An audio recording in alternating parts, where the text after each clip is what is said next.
Thank you for joining XR Home, India's first AR/VR focused podcast. I'm your host, Eddie Avil. Today, I'm delighted and honored to have with me Mr. David Weeks, who's the co-founder at Sunrise International and the Chief Operating Officer and Content Director at the Augmented World Expo Asia. David has led cross-border marketing and consulting projects in China for more than 250 clients in XR, higher education, and education technology. So, David, really appreciate you taking your time and being part of the podcast. Will be great if you could start with a small, brief introduction and background. Yeah, no, delighted to be here, and thank you, Eddie, for having us. At AWE Asia, our conference has been hosted in the region since 2015. But in recent years, particularly beginning in 2023, we began hosting the conference in Singapore to sort of make the event a bit more of a pan-Asian XR event. So yeah, really excited to share some of the developments and sort of highlights that we saw in 2023 and what we're looking forward to in 2024. I'm sure it's going to be exciting, though I think we're going to miss it. But last year I was there for the 2023 AWXR Expo, and it was super awesome. So I'm sure this 2024 is going to just be much, much better than that. So XR, metaverse, spatial computing in Asia especially. How do you see the current state of XR industry, the spatial computing adoption in Asia, and which industry you see is seeing the highest adoption? Yeah, absolutely. So I'd say that Asia is such a large and geographically and economically diverse region of the world. I think one thing that you can kind of generalize across the continent is that in terms of the number of users, mobile AR, particularly for advertising, e-commerce, retail, and in some cases, some large-scale entertainment events have been where we've seen the largest number of users. On the other hand, most of the markets that we're seeing in South and Southeast Asia have a couple of resistance points, I'd say, in having that same sort of level of consumer interest in VR gaming. I'd say that the primary friction points are just that, the price point as well as the availability of vibrant content ecosystems. China, in many ways, is exceptional on two levels, I'd say. First, the size of its enterprise market is just huge. China is such a large manufacturing hub. The number of enterprise clients that use it for safety, maintenance, telepresence is just much higher. So China does tend to skew a bit more towards enterprise. China has also, historically been one of the sort of hubs of the sort of hardware supply chain, even if that's not for, both for completed, ready to go to market headsets, as well as for some of the components, optics, chips, waveguides, all that good stuff that go into headsets. China does have a number of sort of regulatory barriers in place, and I'd say that gaming in general is more regulated. Gaming, sort of the amount of time that under 18 users are legally allowed to spend on video games in China is capped at, I believe it's 3 hours per week. So I'd say that spatial computing is big in Asia in terms of the conversation, the zeitgeist, and sort of the hype cycle. So to summarize, I'd say your OECD member countries in Asia, Korea, Japan, Australia, New Zealand, these places have a better balance between mobile AR for B2C users, consumer gaming VR users, and enterprise users, whereas that consumer VR segment is a bit less present in China right now. So XR, you mentioned, there's quite a lot of resistance points, and that's fair enough. Globally, there are lots of these friction points, right from the price points to the accessibility and the content ecosystem, which is not there. And then you mentioned about China, it has regulatory barriers and stuff like that. Yes, I'm sure there are these things which are these big tech are working on, making sure that the head wearable device gets possibly as light as this, and maybe the price point also becomes very consumer friendly and benefits the enterprise also. And I'm sure those are the things that's being worked at, and I'm sure that will improve through in the next few years. AWE is one of the largest XR event in the world, moved to China. And like I mentioned, China happens to be one of the largest populated country in the world. What was the decision to move from China to Singapore? And it would be great if you could kind of talk about the benefits and challenges associated with the relocation. Yeah, absolutely. So AWE Asia has been part of the AWE Global Network. So our flagship conference in California has been around since 2009, and AWE began to introduce regional sort of sub conferences, if you will.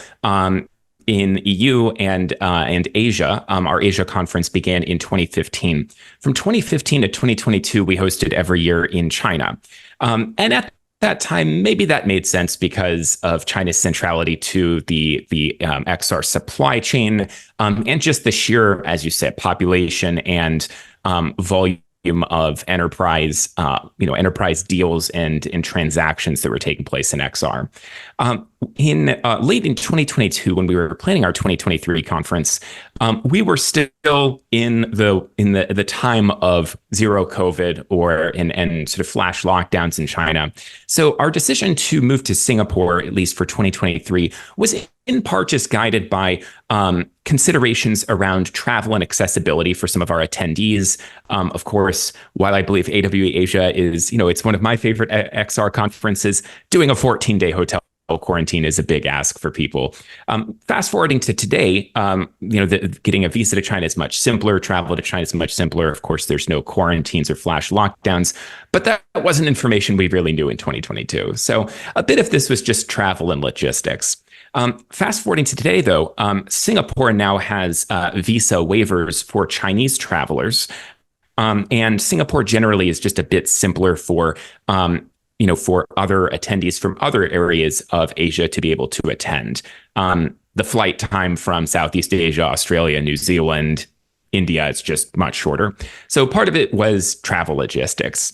But when we say AWE Asia, the conference is AWE Asia, not AWE China. We value and recognize the importance of China's contributions to the region. But we did want to host the conference in a place that really felt more Pan-Asian and inclusive of the work that and the interesting work of developers and enterprises in Australia, New Zealand, South and Southeast Asia.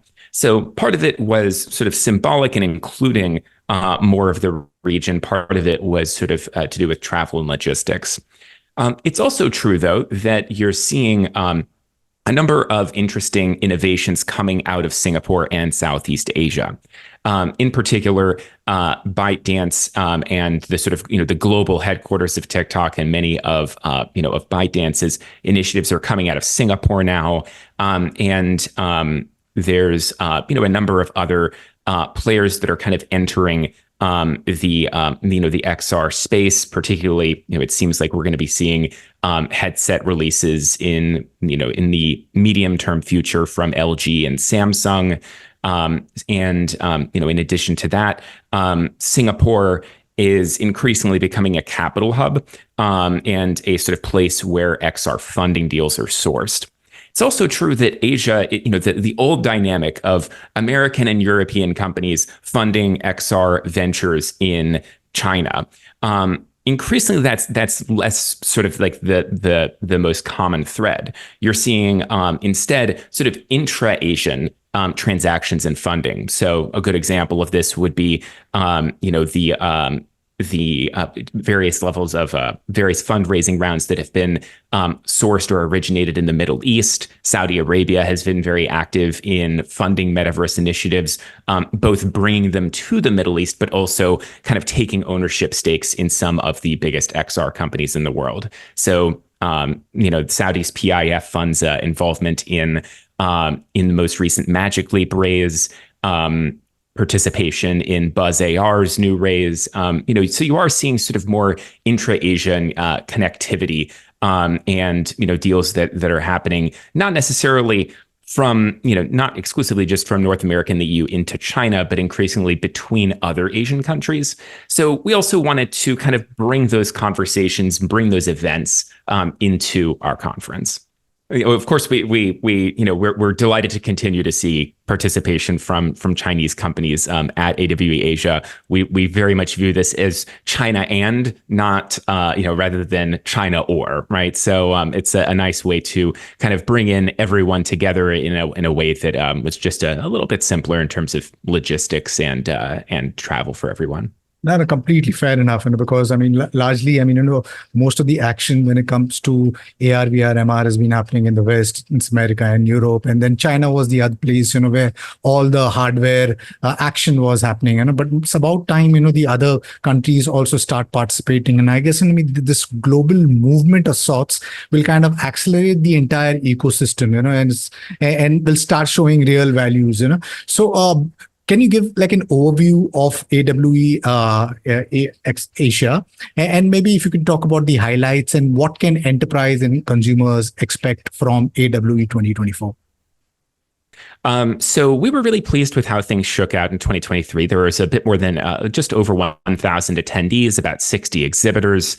I think of those 60 exhibitors, about 45 of them were from outside of Singapore. So you did have a nice mix of companies from inside of Asia as well as North America and the EU. But I'd say that as highlights, substantively, I think that this was August 2023. So generative AI was still sort of, a very sort of fresh new element of the sort of popular conversation about emerging technology. So it was interesting. We had a keynote from Alvin Graylin from HTC, where among other comments he made, the sort of framing that he sort of described with around AI was that XR is an enabler. XR is sort of the next sort of way that the next way that we're going to truly experience AI native user interfaces, and that XR is basically an enabler for AI. And then the very next session was presented by someone from NVIDIA talking about how AI is the enabler for XR. So whether or not the tail wags the dog, which direction of that causality was an interesting debate or conversation. Personally, one of my favorite sessions was just really hands-on about the applications of mixed reality devices for surgical practice, which was from Dr. Gao Yujia, who is, I believe, one of the, if not the CTO, then is involved with sort of IT decisions at the National University Hospital System. I guess the other interesting feature was that we had country pavilions from South Malaysia. And I think that was something that was truly made possible by the conference being in Singapore. So, I guess more broadly, though, this was the first time, in 2023, it was the first time since 2019 that we could truly connect players in the XR space from China as well as a global audience inside of Asia. For 2020, 2021, and 2022, we hosted AWE in person, offline, in Asia, in China. But naturally that lent itself to attendees just being either Chinese nationals or people based in China. And the only places that we could really see and meet with our colleagues in China up until 2023 was if people were willing to travel overseas and go to conferences like AWE EU or USA or CES or something like that. So it was really nice to be able to come to Asia and finally reconnect with some people that we hadn't seen face-to-face since 2019. The last feature I'll point out from AWE Asia 2023 is that we introduced an end user program. We recognize that there's oftentimes really productive conversations and partnerships between XR solution providers, but a lot of the value of going to conferences is sales and business development. So we introduced a formal program by which end users, corporate buyers of XR solutions could attend the conference and explore the expo hall. So not just sort of a convening of the XR community, but truly, adding value for the conference as an avenue for generating new business, drumming up new ideas, and innovating new enterprise use cases. Do you see that, maybe the hype of AI somewhere like overshadowing spatial computing, metaverse? Because you also spoke about the public investment funds. I mean, investing in Magic Leap, and but has that kind of slowed down compared to the early 2020s, when the excitement was really, really high? Has AI kind of like overshadowed XR? What are your thoughts on that? So I think that for XR practitioners, I think there's a number of reasons why we should be excited by AI as a new tool that's entering our toolkit and one that's getting better with time.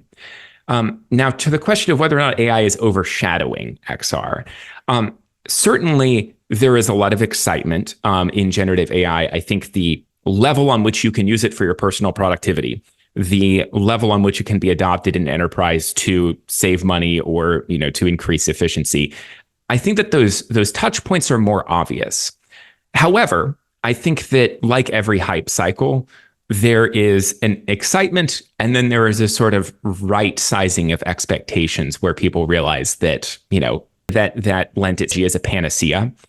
I think that if you compare sort of the metaverse hype of 2020 and 2021 with the Gen AI hype of today, I'm more optimistic about XR than ever, because I think that most of the challenges with XR are, first, consumer adoption. If we have better content, better titles, more fun games, more killer apps, you get over that. And it is technical, right? So we want a form factor for AR glasses that looks more like a Ray-Ban, a set of Ray-Ban, sunglasses, right? We want basically higher performance devices that are lighter in weight and that have a longer battery life. That is largely a challenge of material science and battery technology, optics, and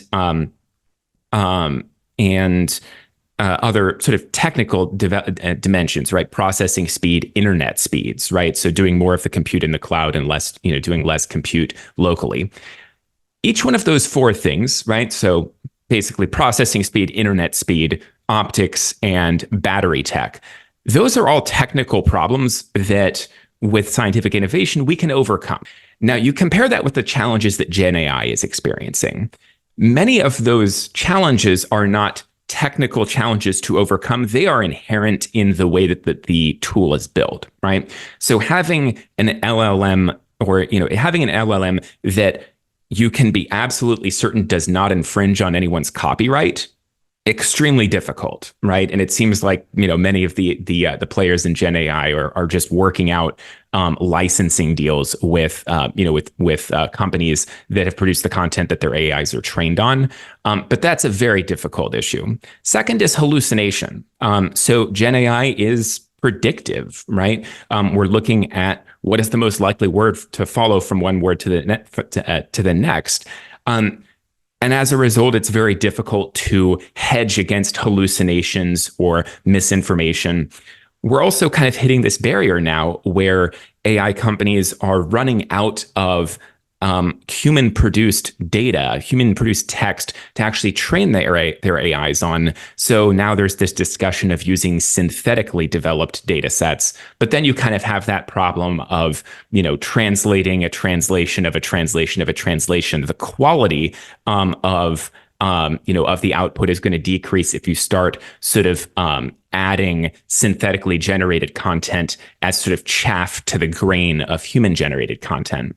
It's also true that synthetically generated content can't be new, right? So if it's derivative from material that was written years ago, that means that as time goes on, you're going to have this sort of this issue of a generational cycles kind of becoming more of a problem. So in 2025, the new data we're going to be able to add to an LLM is much less than and it'll be less current. So I think that a lot of those sorts of problems that we're seeing with generative AI are kind of original sins, whereas I feel like the problems we're seeing in XR are consumer adoption. If the value prop is sufficient, people will buy, and technical issues to do with processing speeds, battery, and optics, and those are getting better every year. So long term, I'm optimistic that once people kind of sober up from the sort of fervor of excitement on Gen AI, people become more aware of some of the challenges. I think that in the long term, XR can solve the problems we have. I really struggle to imagine a way that Gen AI kind of, can get around hallucination, copyright, and the fact that much of the analyzable natural language data out there has already been analyzed. Right. So David, I kind of like, double you in all the spaces, but I also do believe that, like XR, I think AI also has got its pros and cons, and it's got the problems which you kind of mentioned. But I'm sure that that will be overcome. The largest problem I see is the copyright data. Which these companies are crawling the net and using these copyright data to kind of train the LLMs, and that's where I think the problem is. But the data also, like you rightfully pointed out, is being exhausted. Looking at synthetic data, hallucination is a problem, but there is a retrieval augmented generation racks to kind of fix that sort of thing. So I'm sure each tech stack has its own problems, and there are these bunch of researchers who are dedicated to solving the problem. And I'm sure all of these tech stack will eventually converge and will give us a really awesome, great world utility, which will make take humanity a step ahead. As far as XR, I'm super excited about XR because look at Web 2.0 mobile. It had. Today, we cannot do without it. I think billion-dollar businesses are built on mobiles, and I think we breaking away from a 2D flat medium of mobiles or computers, and we're gonna go into the 3D world, and that is a humongous opportunity. And we're gonna go from carrying technology to wearing technology, where the entire world is going to be a screen, and so the business opportunity becomes big because every business is going to leverage that. You're from your education to your healthcare to your industries, digital trends, and so on and so forth. So I'm super, super excited about all technology stack, whether it's AI, whether it's XR or nanotech or biotech or robotics. You have been invested in XR space since a long time.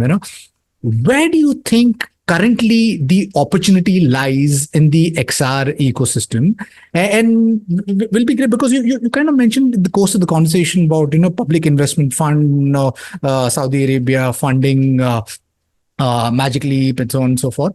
Which country in Asia is seeing the highest XR funding, highest XR growth, highest XR businesses? Will be great if you could share your insights. Yeah. So, and I think this is a great question, Eddie. I think, as we talk about Asia as a monolith sometimes, but there's a lot of granularity that's worth going into in country by country. Right now, by overall volume, in terms of revenue and in terms of investment, China is still the biggest in Asia. That has to do with population fundamentals and the sizes of the antecedent enterprises, right? China makes a lot of stuff. There's a lot of manufacturing plants. China is very interested in improving its ability to manufacture chips. So you have, very complex semiconductor physical environments where you have the need for remote collaboration, remote training, XR training. I'd say that China's level of XR use is also a bit obscured because you don't really see press releases about, or at least I wouldn't imagine that if the Chinese Air Force developed a great VR training app, I'm not sure that would be something that we would read about in Bloomberg. Whereas when the U.S. Army buys thousands of HoloLenses and is figuring out some kind of interesting battlefield training application, that's something we read about.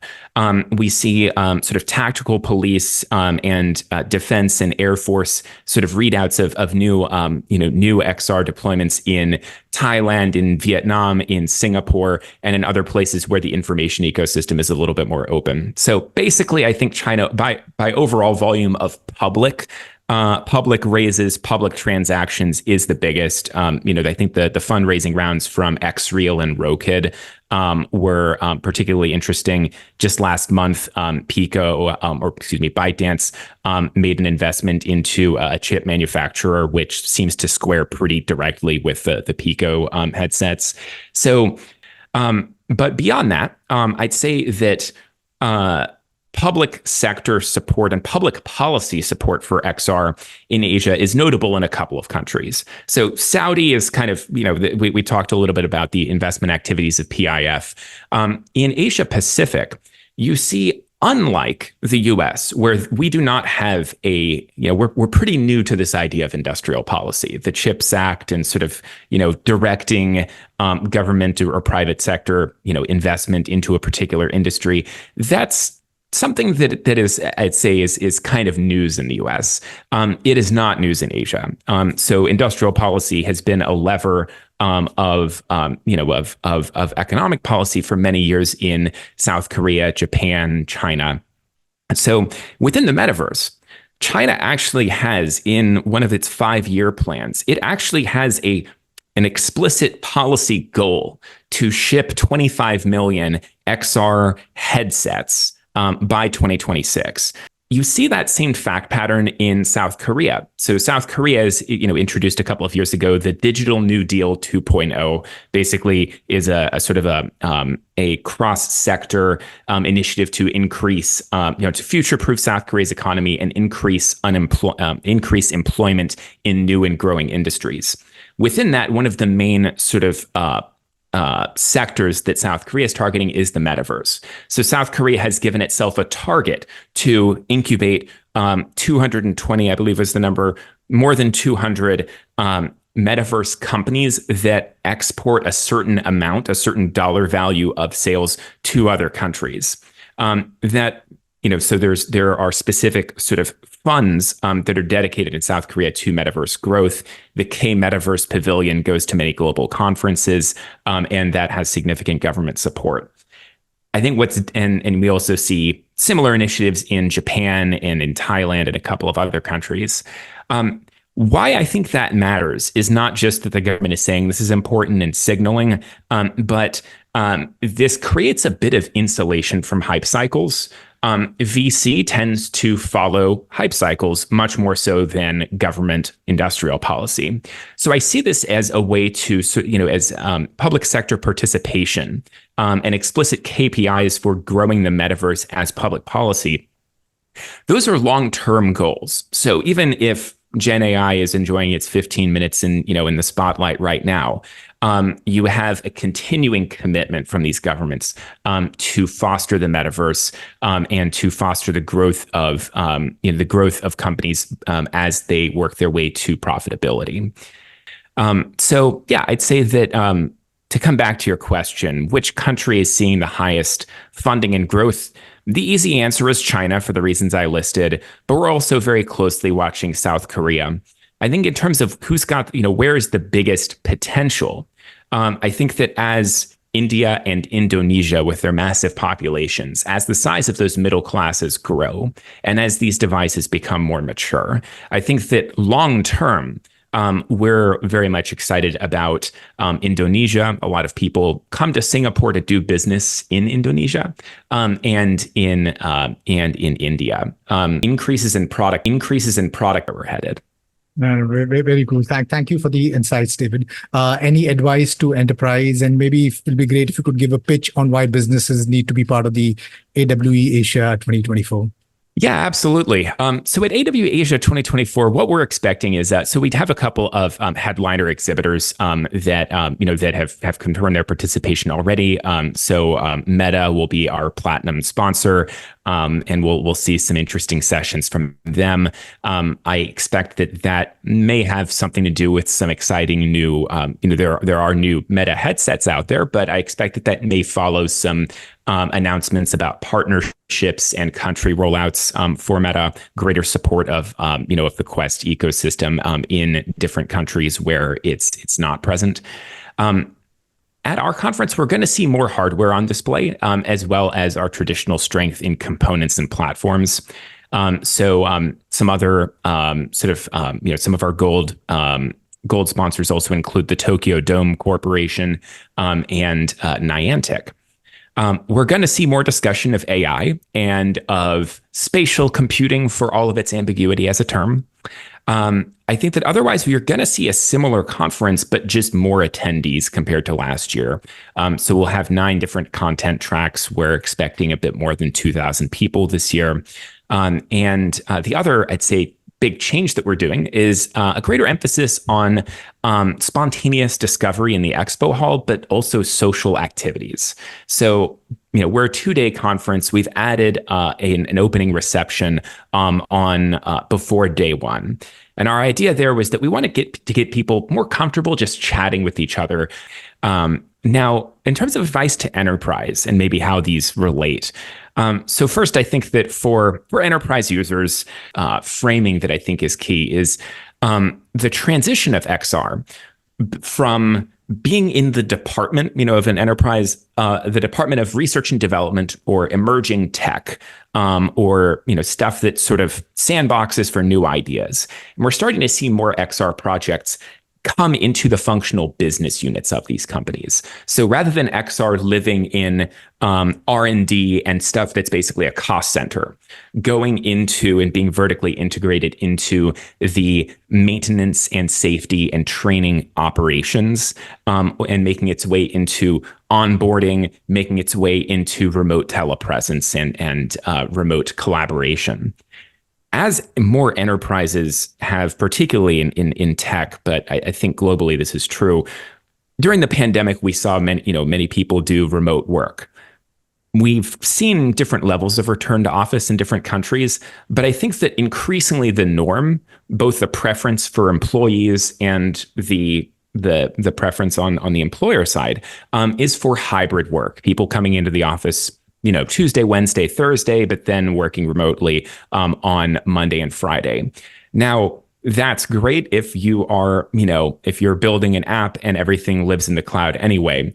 But if you're in manufacturing or you're in education or you're in something else like that, that's a bit more, that involves a bit more hands-on involvement, then I think XR is a way to make hybrid work better. And to solve that problem of productivity, creativity, and collaboration barriers, those meetings that that can't really happen in the same way on Monday and Friday when people are working remotely. So I think that XR is a key way to make hybrid work, which I think is the future, make that work better. So transition into functional units out of the R&D cost center sort of level of the organization, and at the HR level, making remote collaboration function just a bit better. Lastly, I'd say that, by enabling higher quality meetings and by enabling higher levels of productivity in hybrid work, I think that that's key in articulating the ROI and the sort of value that the enterprise can actualize. I think there was a lot of concern about productivity dips during remote work. So if there's a way to measure and operationalize and informationize the increases in productivity on those remote work days for hybrid workers, then I think that's super, helpful for enterprises. So as enterprises consider how to build, what hardware environments their new projects belong in, I think that kicking the tires, seeing the devices, trying them out, and talking to developers who are making interesting projects and innovative use cases, seeing that in person is key. No better place than the AWE Asia 2024 Expo Hall. Thank you, David. Really, really appreciate you taking time being part of the podcast. Yeah, I think exciting times. You rightfully pointed out these tech stack are finally moving out from the labs, from the R&D, from these small startups, and converging and showing real world value in the industries. And I'm sure it's gonna accelerate the way the tech stack is growing. You mentioned about the spatial computing, Apple joining the bandwagon, Samsung, LG, and kind of pitching that there's a headset that they're releasing. So I think it's not just the big tech. It's the smaller startups also who are playing a role in and creating innovations. Which is going to completely accelerate the ecosystem. Would you like to wear your futurist hat and kind of give us a glimpse into the future of not just AWXR, but also what you think the future is going to look like in the next 5 to 10 years with XR going mainstream? Yeah, so I think that so when we say mainstream, that suggests consumer. I think that the key is the form factor and the appearance. So HTC, I think, has kind of hit the nail on the head that the appearance, what you look like when you are wearing a headset, is really important. And does your form factor when you've got a headset on, do you look cool or do you look less cool? I think that the form factor is key. I think that there's, the feedback that people had when they were wearing Snap spectacles or when they were wearing the Meta and Ray-Ban product. I think that is the right form factor. It just needs to be able to do more than take pictures. And those were great products for where the tech was now. But I think 5 years from now, if you can have, if that form factor, basically a thick set of sunglasses that has, that has sort of a not just a functional appearance, but a fashionable appearance. If we can get to a place where smart glasses can do the things that smartphones are doing now and a little bit more, and if we have, if those smart glasses have some mixed reality capabilities, not just being heads-up displays, but actually blending with, our physical environment, then I think that is probably the single biggest sort of gateway for XR to go mainstream, and frankly, for XR to be either companions or maybe even replacements. Especially AR smart glasses, to be companions or maybe even in the future replacements for smartphones. I think that as a society, we are aware that, we talk about the dialogue or the discourse around iPad kids. And that's often pejorative, and it's pejorative because of behavioral issues from these children, but also because they're just looking at a rectangle rather than the world around them.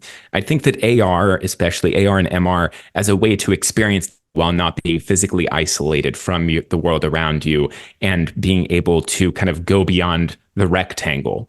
I think that that's key. And I think that I think that would generate excitement and both from consumers as well as from younger generations, parents as well as kids.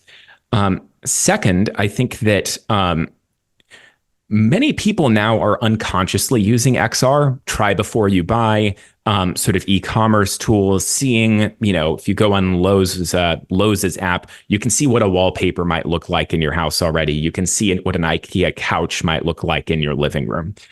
But I don't think a lot of people recognize that is AR. They just kind of think of that as, oh, this is a social media filter, or oh, this is just part of like, an app that has a camera tool.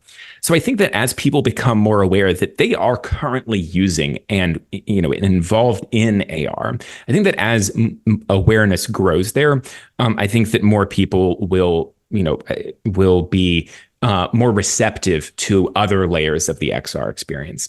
But finally, I think that what we're really looking for with sort of MR devices, the other sort of breakthrough moment 5 years from now, is having that killer app, right? So we kind of discovered with smartwatches that the killer app was, or the killer sort of constellation of apps was health monitoring and having greater awareness of the number of steps you're taking, how many calories you're burning. But when people built smartwatches, it's not like they sort of began with, oh, we need like a better health wearable, so let's make smartwatches. We built smartwatches and then we figured out that health was one of the most popular sort of ways to make this work. So I think that same question is going to, that same sort of level of iteration and experimentation with spatial computing devices is going to happen. So I'm excited to see what happens when you have more people with Apple Vision Pros, more people with the higher level, sort of the more sophisticated Quest devices, and possibly with LG, Samsung, Xiaomi, and Oppo devices and Lenovo devices. What captures people's imagination and what really solves a problem that they're experiencing in their daily lives? So I think that we're gonna find that killer app.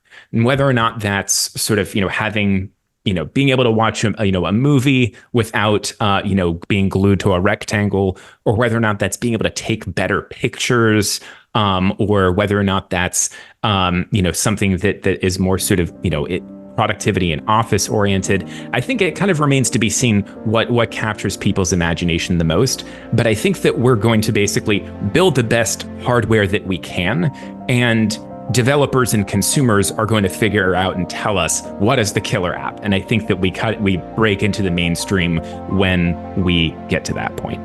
Right. David, really, really appreciate you taking time and being part of the podcast. Wish you and your team more power. I think Ori, Gavin, you are doing extremely great service to the entire ecosystem, because we need these evangelists to kind of push drive the ecosystem.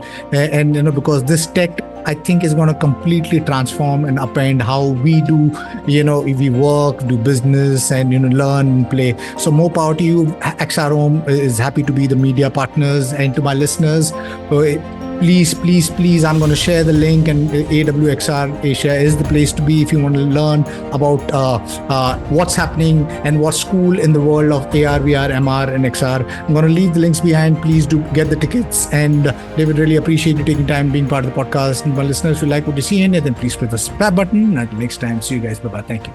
Thank you, David. Really appreciate this. Delighted to be here. Thank you, Eddie.